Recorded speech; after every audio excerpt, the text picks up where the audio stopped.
Hey everyone, just quickly back with another video. So what we're going to be doing here is cleaning the inside of everything on this Uplander. I didn't really touch too much on this in the last video, but this Uplander was my parents, brand new. They bought it in 2009, I think March. It was their main vehicle for about 5 years until they bought a Caravan in 2014. At that point, this sort of became the secondary vehicle. They put about 30,000 kilometers on it in the last 6-7 years of owning it, which isn't that much. I got this the other week or a couple weeks ago, and I haven't really done much to it. You saw the last video maybe about we fixed some front end stuff and the rear shocks and all that. That's all great, no issues with that so far. I haven't really driven it a lot lately, but we're gonna get into cleaning the inside here. So these are the tools we're gonna be using for the majority of it. First up, shop vac, obviously from Home Depot, because that's where you get rigid stuff. I got one with a stainless steel canister. I do like that. If you're looking for a shop vac, one thing I would recommend is looking for one with the clips where you can store the hose and you don't fight it all the time when you're not using it, which is really useful. I wish this had it, but it doesn't. Next thing I have is my Bissell Big Green 46T9000. I have no idea what the model it is. We got it on Amazon when it came on sale. I think it was under $400 Canadian. One of the best purchases I've ever made. It's great. We use it for the carpets in the house. We use it, and we have a dog, so it helps a lot with any weird stains and drool and all that stuff. So we use it in the house a lot for carpets. I use it for a lot of vehicles. I've steam cleaned every vehicle we have. Family members have borrowed it to use for their carpets and their vehicles. And then we have 2 bottles of concentrate cleaner. The only reason we have 2 is because one's almost empty. Other than that, we're going to be using microfibers and cleaning supplies that I like to use for all the hard surfaces and all the plastics and everything inside. But everything cloth is going to get the vacuum and the steam cleaner. Floor mats will all come out. The fronts are rubber floor mats, so we'll wash those, hose those off. The rear 2 rows are out, so that's going to be neat, nice and easy to clean inside here. And I apologize for the grubby wear. I don't like wearing nice clothes in the garage.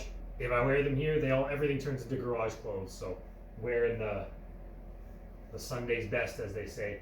I don't think I'm going to detail the engine bay today. We'll see how long this takes. That usually takes a while, and I like to do that outside because I use a lot of water for that and use like a hose and all that stuff. And it's still winter as hell outside, so I'll give you a quick tour of the inside before we get started, and then we will get right into it. All right, guys, this is the inside of the Uplander here. As you can see, we got floor mat here we're taking out. You can see from the color difference here, I'll get in the shade there to block the light change. Old carpet, never been steam cleaned. Old carpet, always been covered by a floor mat. So you can see that color difference. Hopefully we will get rid of some of that. And I'm assuming it's going to be here as well. Probably a pretty noticeable difference. Oh yeah. And we'll steam clean both of these. And onto the front here, you can see we got rubber mats. They're dirty as hell. Stains on the seat. We should be able to get rid of those. The driver's side here has the bag on it. We'll take that off. Unfortunately, there is some seat damage. Obviously, we can't repair that with just detailing, but we'll steam clean the seat. We'll wipe everything down. Floor mat's dirty. Floor is dirty. You can see down there we got stuff to clean. This should be pretty straightforward. There's really not a lot of hard or weird surfaces to get into with the steam cleaner. There's just a lot of plastics to wipe down. I'll probably do that first on these hard plastics for most of the interior before we steam clean, because then I don't have to worry about getting the carpet dirty again by me standing on it. Get started on that, and we'll check in later with progress.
Alright guys, interior plastic should be done pretty much. There's a couple spots where the rag was a little too wet and it made it look bad because there's too much cleaner sitting on top of it. So what we'll do is we'll just wipe down those surfaces with a clean, dry microfiber.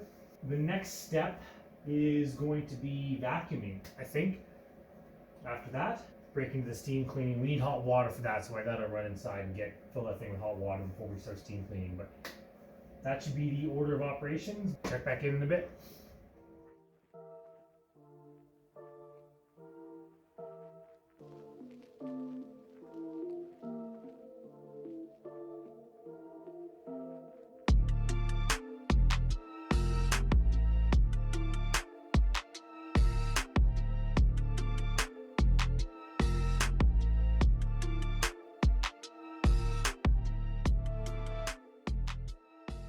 Should mention to all you guys with vehicles out there, or cleaning them, or maybe looking to sell them, detailing a vehicle is definitely one of those things that if you already have a reliable vehicle, one that's not got major mechanical problems, detailing it is going to be one of the best things you can do for resale value. When prospective buyers come and look at a vehicle, I've gone and looked at vehicles when they're trashed on the inside, garbage, old pop cans and everything all strewn around the vehicle.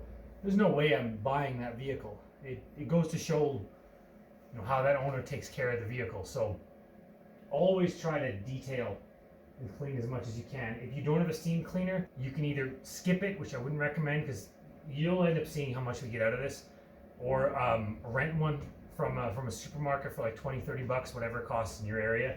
Like, you'll notice the difference it makes when people come see a clean vehicle that they're looking to buy. They're usually willing to pay more.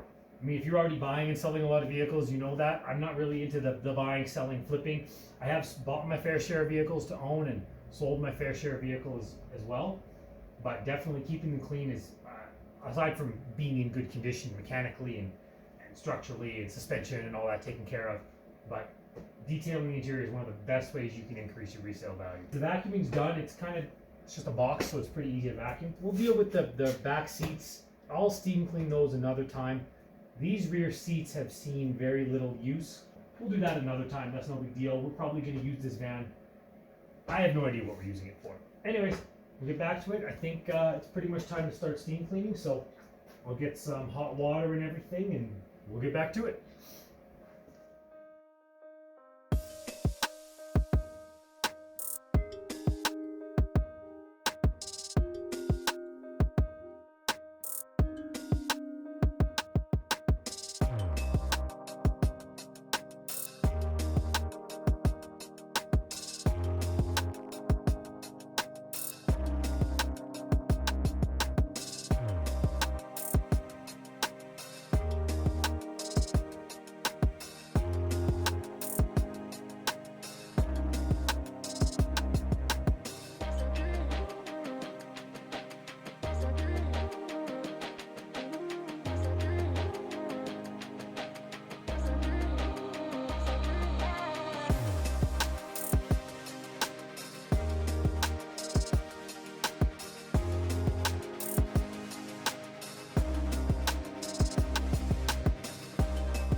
All right, we are here post steam clean. I'm just letting everything dry. I just finished a minute ago. As you can see in the back, most of those little pebble marks from the factory floor mats are gone. They still show a little bit, but they're pretty much gone. You shouldn't see any more, dirty versus clean lines back here, all the way back. All the lines you're seeing are just the swiping of the steam cleaner handle. We move to the front here. You should see this all clean. Seats, that stain that was here is gone as well. There was a stain on the front of the driver's side. That's gone as well. It's still a little damp there, just drying off. You can see the front seat all clean. Sometimes you get into what I just call like trouble areas with steam cleaners, where they have a lot of trouble reaching, especially these hand cleaners. Even though they're only 5-6 inches wide, you can't get into certain corners. They're not very good for getting in right along the sills. They're not very good for getting right in these corners, and same with right over here in these low corners here. And a lot of times those areas I just pointed out can be just outside of whatever floor mat you're using. If you're not using like a WeatherTech or a Husky liner or something, they can be just outside, meaning they collect all the dirt all year, no matter what, for years and years. This part stays nice and clean because the floor mat's covering it, and it was clean. But those corners can get really dirty. There's a lot of them on the driver's side too. In fact, they're more common here. I always find this raised area by the brake, or where your clutch is on a manual. That area can be really dirty, all up in this crevice here. There was a bad stain here that I had to try really hard to get out. It's not 100% out, but it's mostly gone. There was some bad staining here just outside where the floor mat was. This is just really wet. It's hard to vacuum in here because it's a bit of a low spot, but that'll dry up. Things like this is really hard to get to, but you can make it work. But yeah, again, along the sills, you get into these trouble spots where sometimes there's just no way around just spraying them with the steam cleaner nozzle and then getting a brush and scrubbing and then vacuuming up with the steam cleaner nozzle. All right, next up here is going to be the floor mats. We haven't done these yet. This cup holder can go back in. We're just going to put it there and pretend that's right. We got 2 rear floor mats, the long ones that you saw at the start of the video, and then 4 front ones, I guess. I'm fine with putting these WeatherTechs back in. I probably won't put the factory carpet cloth ones back in. It looks like my parents had both in at the same time, and I don't really think there's a need for that. Anyways, we'll get to cleaning those in a minute.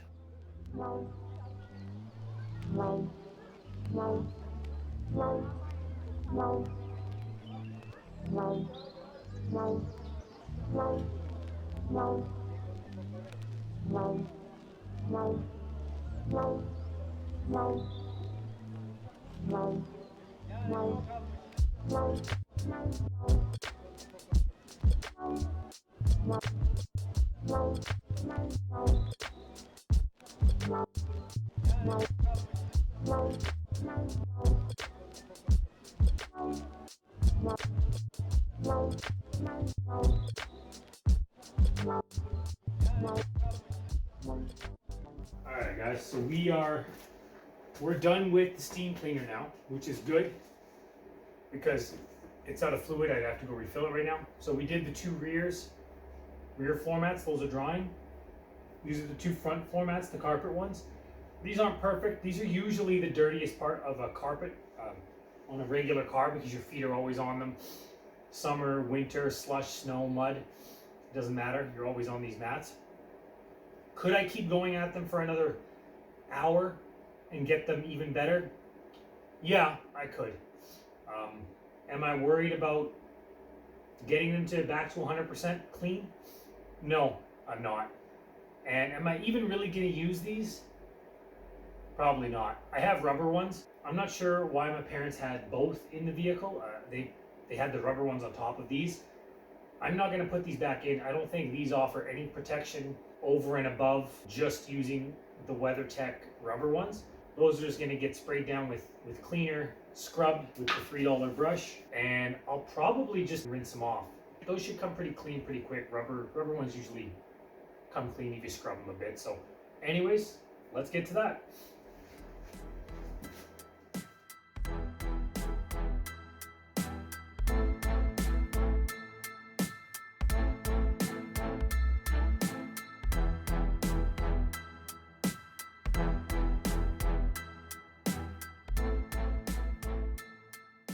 Alright, as you can see here, these floor mats are rinsed off. They're still wet, but they are as clean as they need to be.